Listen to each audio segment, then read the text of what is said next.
Patuloy ang Operation Rising Lion ng Israel sa pagwasak ng nuclear site ng Iran.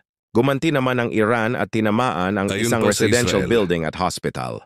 Ayon naman sa Defense Minister ng Israel na si Israel Katz, Pulugatao ang pag-atake sa mga civilian ay isa umano, itong war crimes at mananagot si Khamenei dito.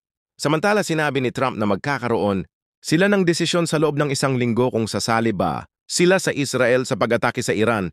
Dagdag pa ni Trump ay wala sa usapan ng ceasefire. Ang tangi nilang hangad ay ang tuluyang mawala ang banta ng Iran.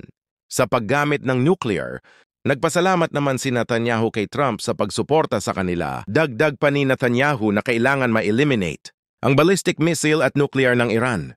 Samantala sa kabila ng pag-atake ng Israel, sa Iran ay nanatiling kalmado ang supreme leader ng Iran. Ayon pa kay Khamenei, hindi umano sila susuko sa sinumang kalaban. Ayon naman sa tagapagsalita ng Israel na si General Efi Defrin, tinarget umano nila ang mahigit 20 na lugar kasama na ang central power ng Iran. Samantala panahon na umano upang mag-alsa ang sambayan ng Iran laban sa diktadorya at palayasin na si Khamenei ayon sa Defense Minister ng Israel. By helping to destroy incoming Iranian missiles, drones, and UAVs. Meanwhile, Israel continues its relentless bombing campaign, including hitting the Iraq heavy water reactor.